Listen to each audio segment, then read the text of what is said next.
જો કોઈ તમને એમ કહે કે અરે કવિતાઓ અને ગીતોનો એક જૂનો પ્રાચીન સંગ્રહ હરાજીમાં 1.21 અરબ રૂપિયામાં એટલે કે લગભગ $14 મિલિયન વેચાયો છે તો સ્વાભાવિક રીતે જ આપણને પહેલો વિચાર એ આવે કે ભાઈ આમાં એવું તે શું છુપાયેલું છે.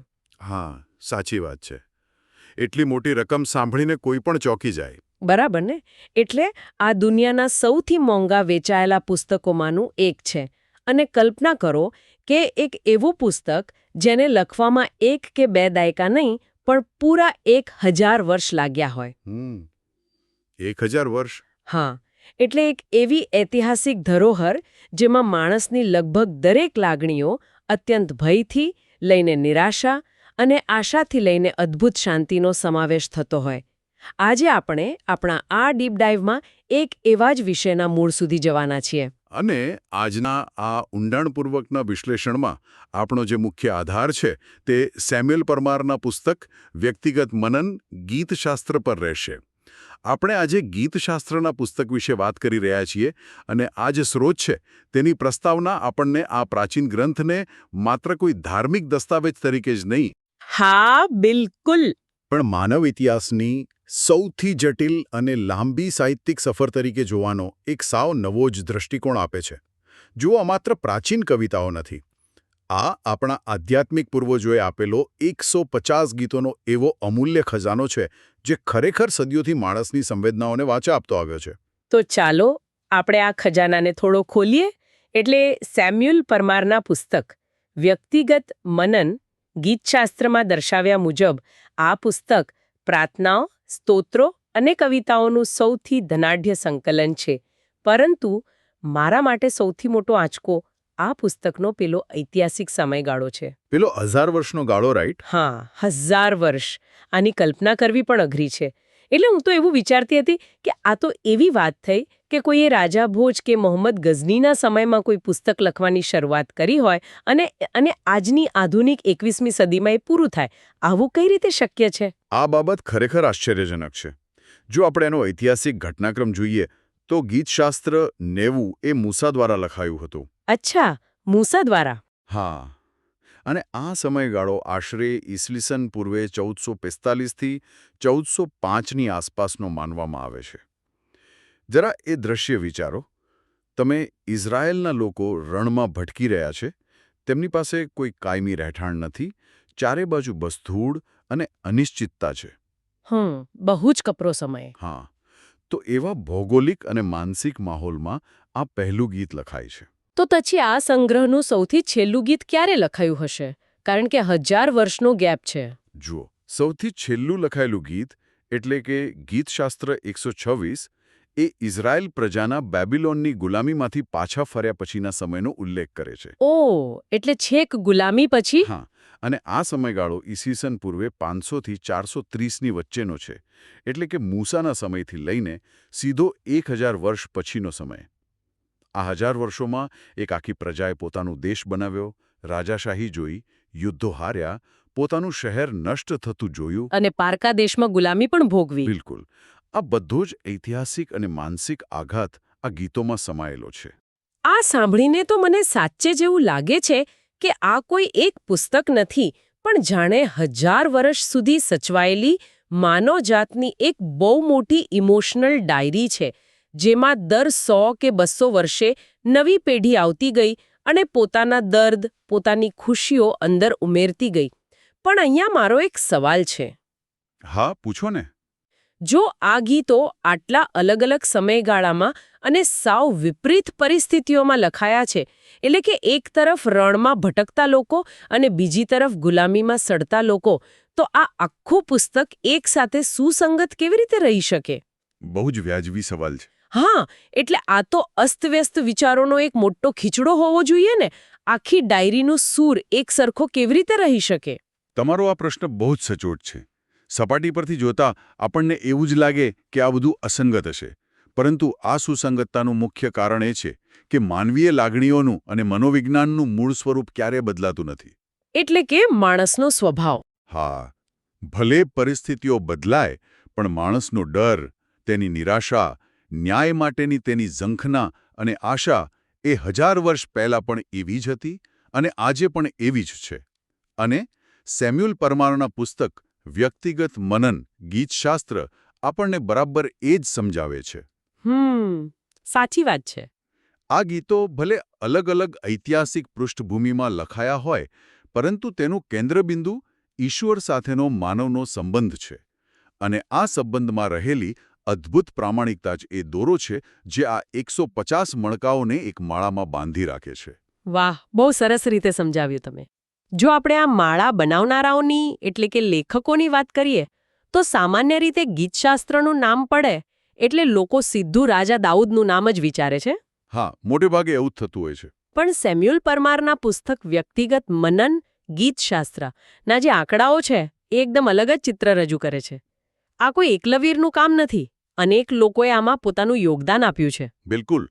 જો આપણે ચોક્કસ આંકડાઓ જોઈએ તો કુલ 150 ગીતોમાંથી 73 ગીતો રાજા દાઉદના નામે છે. એટલે કે લગભગ અડધો હિસ્સો તેમનો છે. બરાબર. પરંતુ બાકીના ગીતોમાં રહેલી વિવિધતા નોંધપાત્ર છે. આસાફ દ્વારા 12 ગીતો લખાયા છે. કોરાહના દીકરાઓએ 11 ગીતો લખ્યા છે. અરે, કોરાહના દીકરાઓ પણ? હા, અને રાજા સુલેમાનના 2 ગીતો છે, અને આપણે અગાઉ વાત કરી તેમ મૂસાનું 1 ગીત છે. રાજાથી લઈને સામાન્ય સંગીતકારો સુધીના લોકો આમાં જોડાયેલા છે. પણ ઊભા રહો, અહીં એક બાબત એવી છે જે મારા મગજમાં બિલકુલ બેસતી નથી. મેં વાંચ્યું હતું કે આંકડાઓ મુજબ આ સંગ્રહમાં 51 ગીતો એવા છે જે અનામી છે. હા, 51 ગીતો અનામી છે. એટલે જેના લેખકનું કોઈ જ નામ નથી.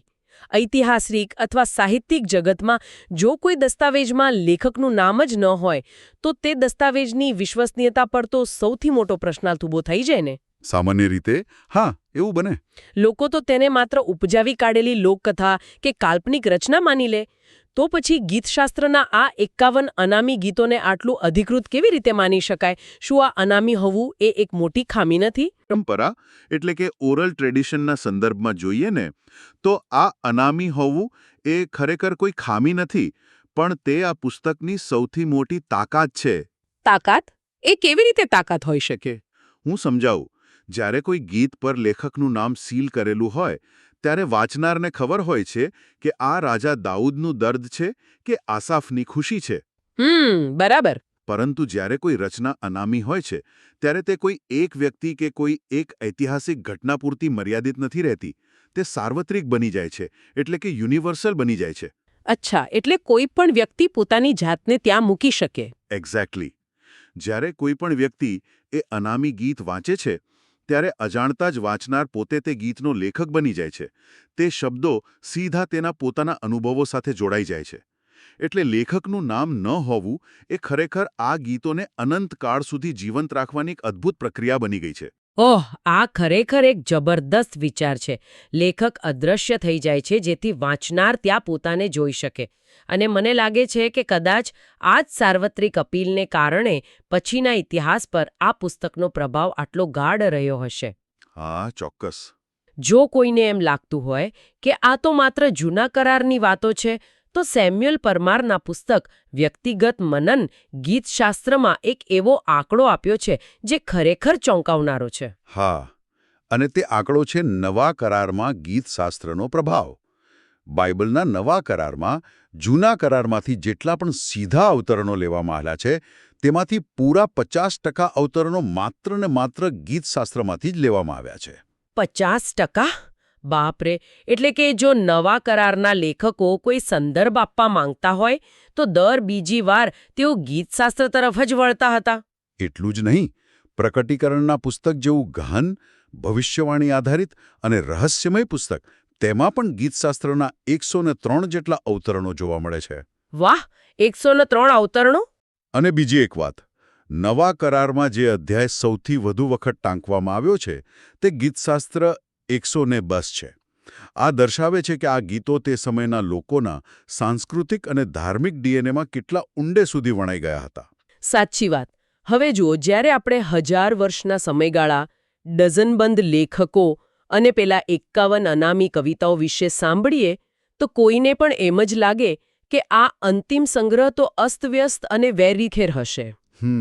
એવું લાગે ખરું. પણ જ્યારે આપણે સેમ્યુઅલ પરમારના પુસ્તક વ્યક્તિગત મનન ગીતશાસ્ત્રમાં દર્શાવેલી તેની રચના વિશે જોઈએ છીએ ત્યારે એવું બિલકુલ નથી લાગતું. આ કોઈ કાચી નોંધોની ડાયરી નથી. આ તો જાણે એક શાનદાર આર્કિટેક્ચરલ ઇમારત ઊભી કરી હોય એવું ગણતરીપૂર્વકનું માળખું છે. આર્કિટેક્ચરલ ઇમારતની તમારી આ સરખામણી બહુ સચોટ છે. જો આપણે આ પુસ્તકને એક ભવ્ય ઇમારત માનીએ તો તેના કુલ 150 અધ્યાય અને 2461 કલમો એ તેના પથ્થરો છે. અને જો આ ઇમારત હોય તો મને લાગે છે ગીતશાસ્ત્ર 119 એ ચોક્કસપણે તેનો સૌથી મોટો અને મજબૂત કેન્દ્રીય સ્તંભ હશે. હા, કારણ કે તે 176 કલમો સાથે સૌથી લાંબો અધ્યાય છે. બરાબર. અને તેની સામે ગીતશાસ્ત્ર 117 જેમાં માત્ર 2 જ કલમો છે. તે ઇમારતની એક નાનકડી બારી જેવો હશે જેમાંથી સીધો પ્રકાશ આવે છે. બિલકુલ. અને કોઈ પણ કમાનાકાર એટલે કે આર્ચવાળી ઇમારતનું સૌથી મહત્વનું અંગ હોય છે તેનો કી સ્ટોન, એટલે કે એ મધ્ય પથ્થર જે આખા માળખાને બેલેન્સ કરે છે. કી સ્ટોન. રસપ્રદ રીતે બાઇબલની બરાબર મધ્યમાં આવતી કલમ ગીતશાસ્ત્ર 118ની 8મી કલમ છે. અચ્છા, અને એમાં શું લખ્યું છે? જેમાં લખ્યું છે કે માણસોનો ભરોસો કરવા કરતાં યહોવા પર આધાર રાખવો સારો છે. જાણે કે આખા ધાર્મિક ગ્રંથનો કેન્દ્રીય સંદેશ આ ઇમારતના કી સ્ટોન તરીકે બરાબર મધ્યમાં ગોઠવવામાં આવ્યો છે. વાહ, આર્કિટેક્ચરલ અજાયબીની વાત નીકળી જ છે તો ચાલો પેલા સૌથી લાંબા સ્તંભ એટલે કે ગીતશાસ્ત્ર 119ની થોડી વધુ ઊંડાણપૂર્વક તપાસ કરીએ. સેમ્યુઅલ પરમારના પુસ્તક વ્યક્તિગત મનન ગીતશાસ્ત્ર નોંધે છે કે આ 176 કલમો કોઈ સામાન્ય રીતે નથી લખાઈ. ના, જરાય સામાન્ય રીતે નથી લખાઈ. તે 22 વિભાગોના વહેંચાયેલી છે અને દરેક વિભાગ હિબ્રુ ભાષાના 22 મૂળાક્ષરો પર આધારિત છે. આ સાંભળીને મને બહુ આશ્ચર્ય થયું હતું. આ બાબત ખરેખર સમજવા જેવી છે. આ એક એકોસ્ટિક એટલે કે મૂળાક્ષર આધારિત કાવ્ય રચના છે. હિબ્રુ ભાષાના 22 મૂળાક્ષરો છે અને દરેક મૂળાક્ષરને એક વિભાગ ફાળવવામાં આવ્યો છે. દરેક વિભાગમાં બરાબર 8 કલમો છે. એટલે 22 ગુણ્યા 8 બરાબર 176 કલમો. પણ આવું શા માટે? એટલે માત્ર કવિતાને સુંદર દેખાડવા માટે કે આની પાછળ કોઈ ઐતિહાસિક કારણ છે? આની પાછળ એક બહુ મોટું મનોવૈજ્ઞાનિક અને વ્યાવહારિક કારણ છે. જો આપણે એ ન ભૂલવું જોઈએ કે પ્રાચીન સમયમાં કોઈ પ્રિન્ટિંગ પ્રેસ નહોતા. લોકો પાસે સ્માર્ટફોન નહોતા કે કોઈ પીડીએફ ખોલીને વાંચી લે. હા, બધું યાદ જ રાખવું પડતું. બિલકુલ, બધું જ મૌખિક રીતે એટલે કે ઓરલ ટ્રેડિશન દ્વારા યાદ રાખવાનું હતું. જ્યારે આટલો લાંબો અધ્યાય યાદ રાખવાનો હોય ત્યારે મગજને એક પેટર્ન જોઈએ. આ 22 મૂળાક્ષરોની ગોઠવણ એ પ્રાચીન લોકો માટે એક કોગ્નિટિવ મેમરી હેક હતું. અરે વાહ, મેમરી હેક. હા, તેનાથી ગાયકોને શ્રોતાઓને ખબર પડતી કે હવે પછીની કડી કયા અક્ષરથી શરૂ થશે. મતલબ કે આ માળખું માત્ર સુંદરતા માટે નહીં પણ માનવ મગજની યાદ રાખવાની ક્ષમતાને ધ્યાનમાં રાખીને ડિઝાઇન કરવામાં આવ્યું હતું. બહુ જ રસપ્રદ. અને રચનાની આટલી ઝીણવટભરી વાત કરીએ છીએ તો ગીતશાસ્ત્ર 14 અને ગીતશાસ્ત્ર 53નો દાખલો પણ લેવો જ પડે. હા, એ બહુ જ અદ્ભુત ઉદાહરણ છે. જો આ બંને અધ્યાય વાંચીએ તો એ લગભગ શબ્દશઃ એક સરખા છે. માત્ર એક જ ફરક છે અને એ છે ઈશ્વર માટે વપરાયેલા શબ્દોનો. ગીતશાસ્ત્ર 14માં ઈશ્વર માટે એલોહિમ શબ્દ વપરાયો છે જ્યારે 53માં યહોવા શબ્દ વપરાયો છે. સેમ્યુઅલ પરમારના પુસ્તક વ્યક્તિગત મનન ગીતશાસ્ત્ર આ બાબત પર બહુ સરસ પ્રકાશ પાડે છે. પણ મને એ નથી સમજાતું કે માત્ર એક શબ્દ બદલવાથી શું ફરક પડી જાય? એક શબ્દ બદલવાથી આખી કવિતાનો મનોવૈજ્ઞાનિક અનુભવ બદલાઈ જાય છે. હું સમજાવું. પ્રાચીન હિબ્રુ વિચારધારામાં એલોહિમ એ ઈશ્વરના સર્જનહાર, બ્રહ્માંડના માલિક અને અનંત શક્તિશાળી સ્વરૂપને દર્શાવે છે. ઓહ, એટલે કે મજેસ્ટિક સ્વરૂપ. હા, જાણે કે કોઈ રાત્રે તારાઓથી ભરેલું આકાશ જોઈને ઈશ્વરની વિશાળતા અનુભવી રહ્યું હોય, જ્યારે યહોવા એ ઈશ્વરના કરાર આધારિત વ્યક્તિગત અને નજીકના સંબંધને દર્શાવે છે. એટલે એકદમ અંગત સંબંધ. બિલકુલ, જાણે કે કોઈ મિત્રનો હાથ પકડીને વાત કરી રહ્યું હોય. એક જ ગીતને 2 અલગ અલગ સંદર્ભોમાં ઈશ્વરના આ 2 અલગ અલગ પાસાઓને ઉજાગર કરવા માટે ઉપયોગમાં લેવાયું છે. વાહ, એટલે કે શબ્દોની પસંદગી પાછળ ઊંડું મનોવિજ્ઞાન કામ કરી રહ્યું છે. અને આ જ શબ્દોના ઐતિહાસિક અને સાંસ્કૃતિક મૂલ્યને જોઈએ તો પુસ્તકમાં સ્તુતિ કરો અથવા પ્રશંસા કરો શબ્દ 200 કરતાં વધુ વખત આવે છે. આ કોઈ નાની વાત નથી. ના, જરાય નહીં. જે લોકો ગુલામીમાં રહ્યા, જેમના શહેરો નષ્ટ થઈ ગયા, એવા લોકો પણ જો સ્તુતિ કરવાનું કેન્દ્ર સ્થાને રાખતા હોય તો તે માનવ આત્માની અદ્ભુત શક્તિ દર્શાવે છે. સાચી વાત છે. અને આ જ સંગ્રહનું સીધું જોડાણ એક બહુ મોટી ઐતિહાસિક અને ભાવનાત્મક ઘટના સાથે પણ છે. કઈ ઘટના? યહૂદી પરંપરામાં પાસ્ખા પર્વ દરમિયાન ગીતશાસ્ત્ર 113થી 118ના ગીતો ગાવાની પ્રથા હતી, જેને હાલેલ કહેવામાં આવતું. સેમ્યુઅલ પરમારના પુસ્તક વ્યક્તિગત મનન ગીતશાસ્ત્ર નોંધે છે કે પ્રભુ ઈસુ અને તેમના શિષ્યોએ છેલ્લા રાત્રિ ભોજન એટલે કે લાસ્ટ સપર વખતે આ જ ગીતો ગાયા હતા. અરે બાપરે, આ ઘટનાની મનોવૈજ્ઞાનિક ઊંડાઈ સાચે જ સમજવા જેવી છે. કોઈને એમ ન લાગવું જોઈએ કે આ માત્ર એક ઐતિહાસિક માહિતી છે. જરા વિચારો, પ્રભુ ઈસુ જાણે છે કે થોડા કલાકોમાં જ તેમની ધરપકડ થવાની છે. હા, અને આવતીકાલે તેમને વધસ્તંભ પર અત્યંત દર્દનાક મોત આપવામાં આવશે. એ જ તો.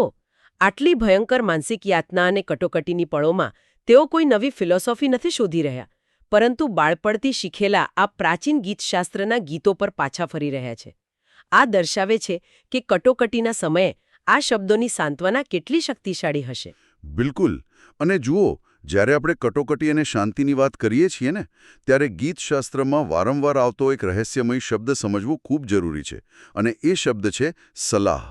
આખા સંગ્રહમાં આ શબ્દ 71 વખત આવે છે. હા, આ શબ્દને લઈને હંમેશા મને કુતૂહલ રહે છે. આ સેલાહ બરાબર શું છે? શું તે કોઈ સંગીતનું સાધન છે કે કોઈ સૂચના છે? સેલાહનો સીધો અર્થ થાય છે ગીતની પંક્તિ પછી રોકાવું અને શાંત ચિત્તે મનન કરવું.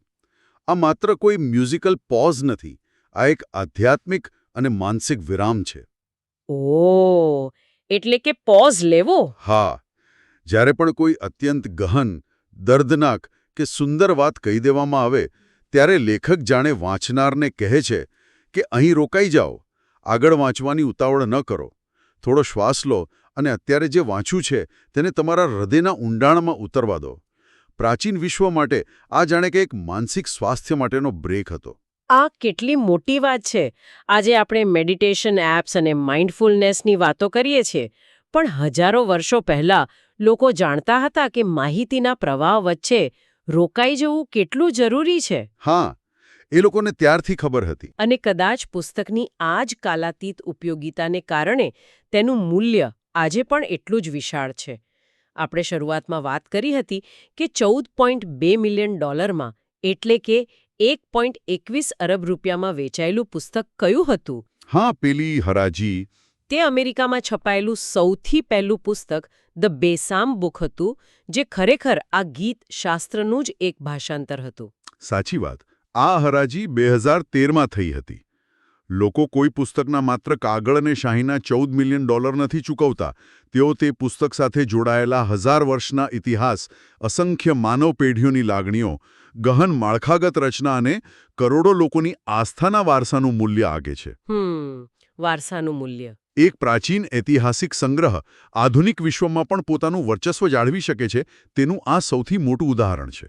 તો આખી ચર્ચાને અંતે એટલું તો ચોક્કસ તારણ કાઢી શકાય કે આ માત્ર કોઈ એક ધાર્મિક પુસ્તકનો પરિચય નથી. આ માનવ જાતના સૌથી જૂના અને સૌથી પ્રામાણિક લાગણીઓના મહાસાગરમાં ડૂબકી મારવા સમાન છે. ભય હોય કે આશા, ગુસ્સો હોય કે શાંતિ, દરેક લાગણીને અહીં શબ્દો મળ્યા છે. અને આપણે આભારી છીએ કે સેમ્યુઅલ પરમારના પુસ્તક વ્યક્તિગત મનન, ગીતશાસ્ત્ર જેવા સ્રોતો આપણને આ પ્રાચીન પુસ્તકને માત્ર સપાટી પરથી વાંચવાને બદલે તેની માળખાગત સુંદરતા અને ઐતિહાસિક ઊંડાણને સમજવાની તક પૂરી પાડે છે.